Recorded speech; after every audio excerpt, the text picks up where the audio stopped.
Danny Flexen here for Seconds Out, my old friend Daniel Dubois, just days away now from the fight before Christmas against Kyotaro Fujimoto. He's made quite a lot of noise in fight week, more so than a lot of your previous opponents. What do you make of some of his antics that he's been putting out on social media and so on? I haven't been paying attention. I haven't noticed anything. I'm in my own world, my own bubble right now, and it's all systems go to a fight night. Is it kind of reassuring for you, because you are more of a quiet type, you like to let your fist do the talking, that you've got an opponent who brings a bit of noise and a bit of interest? Oh yeah, it's great. Having he's bringing his own little thing, and I'm ready for a challenge, a good test come fight night. I had the pleasure of speaking to Nathan Gorman last night for an article that's going up on our website tomorrow. He said, got the tactics spot on when you fought him, and he really wants to see you progress and win a world title because obviously it makes him look better as a result. What do you make of that? He's been very magnanimous.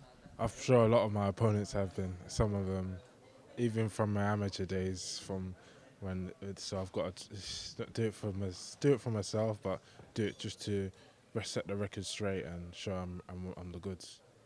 What sort of people have you been sparring in the build-up to this? He's obviously not the biggest heavyweight, so has that been a factor? Have you been trying to get people to replicate his style?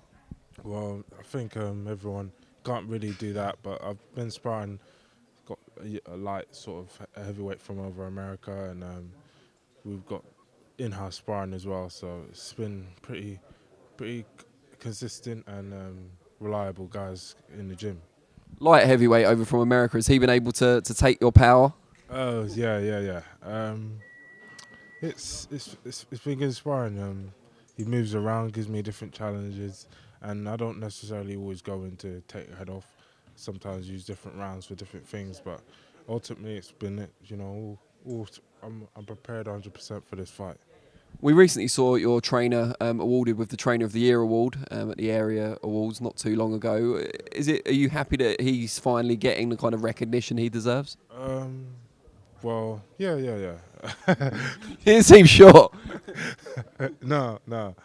Sure Martin is himself. He should feel he's done a great job so far, and the years he's put into the game of boxing, having a little, I guess a token, a gesture of acknowledgement of all that hard work, then that's amazing. Now, I asked you before, because it's interesting that something's come up recently. I asked you before about Tyson Fury and potentially sparring him, and you said there's no need for sparring now. You're at this level. You'd rather wait until you guys actually fight. We saw this week Anthony Joshua offering to spar Tyson Fury. Is that just a publicity stunt, do you think? Until they actually get it on, then that's just all talk. I can't see that happening. If it does, then that's the first time, seeing challenges or rivals getting in the ring and sparring. It's not usual, but I'd much prefer to see him fight. It does seem crazy, and also Joshua's not really ideal sparring for someone like Deontay Wilder, is he? No. It's name in the headlines. People can talk. People, it's a good story. So I feel that's all it really is, really. What sort of level are you at now where you say, these are the people I wouldn't spar? So is it like anyone in the world top 15, basically, that you wouldn't have an interest in sparring now? Yeah. Potential rivals, potential fights I'll be fighting real soon. It's guys that are on the radar and, just on the horizon. Guys, you can't spar them. You're going to fight in your next couple, 5 or 4 fights. So, when we get to on that way up the ladder, we have to, pick and choose a bit. And should everything go well against Fujimoto on Saturday, what sort of opponents do you need in 2020? Is it different styles to kind of further your education? Is it durable guys to give you rounds? Because obviously you're powerful, you're getting guys out of there early. I'm not going to be holding back when I get in the boxing ring. So whoever else Frank can put up for me and put in front of us, we'll have to deal with them. I'm all focused and 100% ready that I believe when my chance comes, and it will be pretty sooner than later for a world title, then we're going to grab it with both hands and do good and win it. And something else Gorman said was that although he didn't think you looked particularly more powerful up close than when he'd watched you, like in the ring with you, he thought you picked your punches a lot better, you were a lot more patient. Leads me to the question, what do you feel you still need to improve on? What are the key areas that you'd like to get better?